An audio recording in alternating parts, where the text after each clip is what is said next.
Today is a Ferrari F40 day. Welcome back to Need for Speed Heat, my friends. We are buying a whip and we are going to build it to oblivion. Does this car ever look old?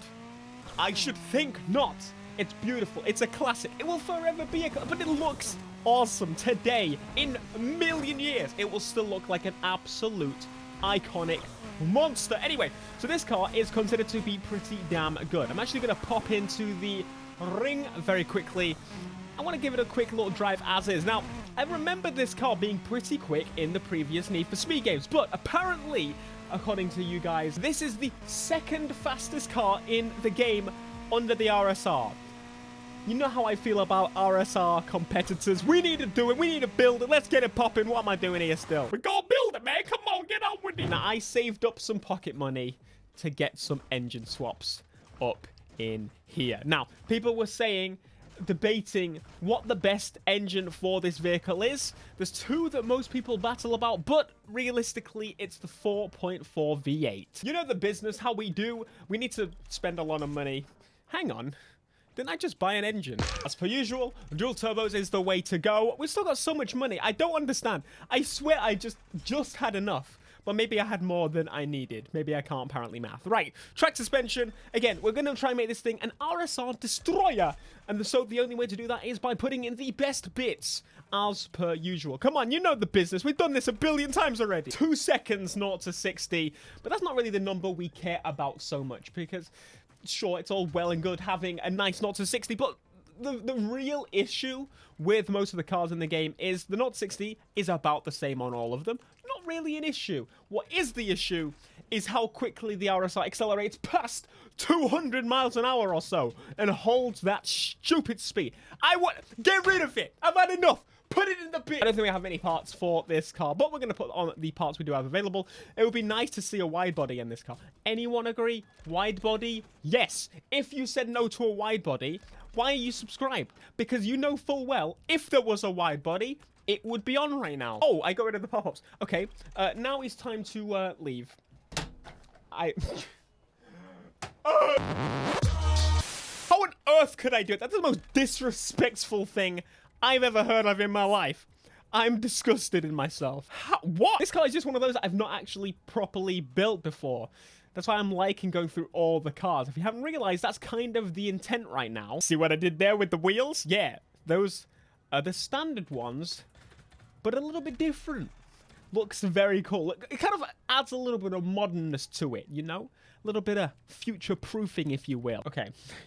I'm not even mad. This actually looks like the coolest thing I've ever seen. It works. It really does. Built and bought. No one says that, do they? Why do they say? Why is it built or bought? Like, I don't quite understand, because you can do both. You can't just do...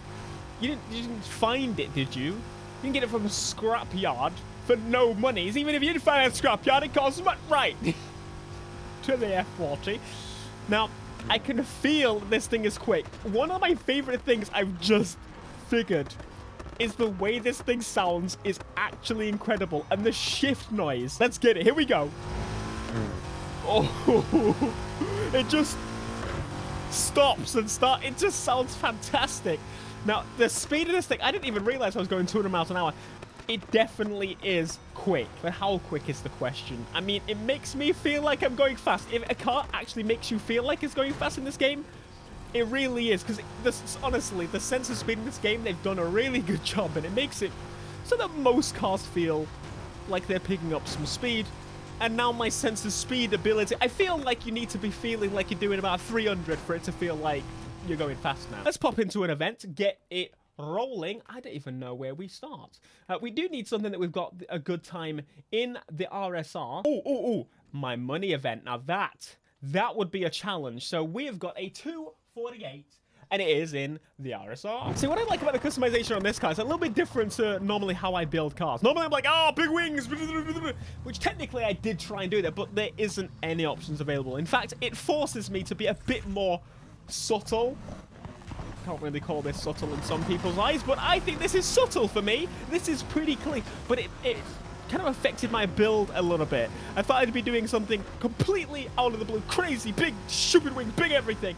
But no, I actually feel like it kind of forced me to be a little bit subtle, and it kind of swerved my wheel choice, and that's about all I can change other than the one parts for each. You get the idea. It's just, it changes it up a little bit.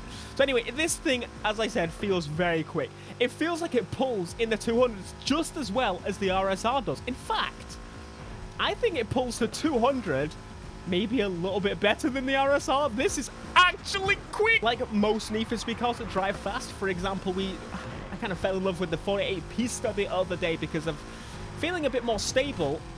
This one, I'm going to say, it's an interesting way to describe cars. It's very Need for Speed unique. You already know it. I don't even need to explain it in the baby language that I normally do, but pretty much it feels just like the RSR. If you can turn it pretty good. It turns very well, as you can see.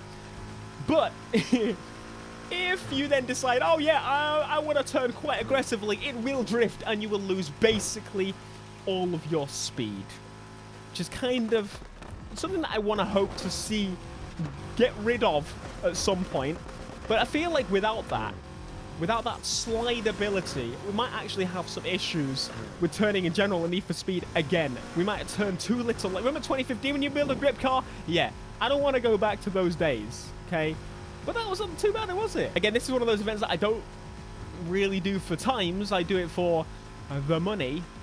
So I have done some pretty decent runs, some acceptable runs, if you will. No runs intending to get a good time, though, so that may be the difference makeup. Come on, give me the boost. Give me the big boy boost. We ain't no little boost in here. We're all about the big boost. We're in the 240s, 242, 243, 244, 245.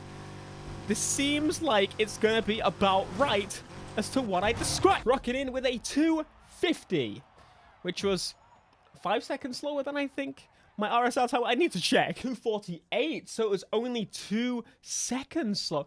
My money's come back. Why won't you let me build cars, game? So, of course, I haven't set the best time in this list. I haven't set the best time ever because that's not my intent. But in compared to some of my friends in my crew, for example, I'm not massively off, he says, when he's like 10 seconds behind. Yes, listen, okay, that's not my intent. I just wanted to see how fast this thing can be. And quite frankly, I did mess up a couple of times. So opposed to using the RSR, I feel like, here's the thing, with previous Need for Speed games, oh my god, and the fast cars in them, there's been a kind of a big war. So think of it this way. When you drove a fast car in Most Wanted 2012, okay, you had the annoying crash camera back in those days, and we don't have that anymore as much. We still could crash and crash out, and it's not as big as it used to be. There's no traffic in the day races, for example, which is what most people are playing post-launch. But when it came to the really fast cars in Need for Speed Payback, for example, there was the Regera. That was the fastest car in the game. But if you drove that being, I wouldn't say inexperienced, but not the best racer in the world, it would be pretty obvious. So you could be very quick off the line, but within seconds, you would be in the bin because you're absolutely not able to turn that thing. Again, Most Wanted 2012, if you could drive the Bugatti Veyron, or I was going to say Chiron. The whole times have changed. Bugatti Veyron or the Venom GT, that's the other one. If you could drive them, you were untouchable.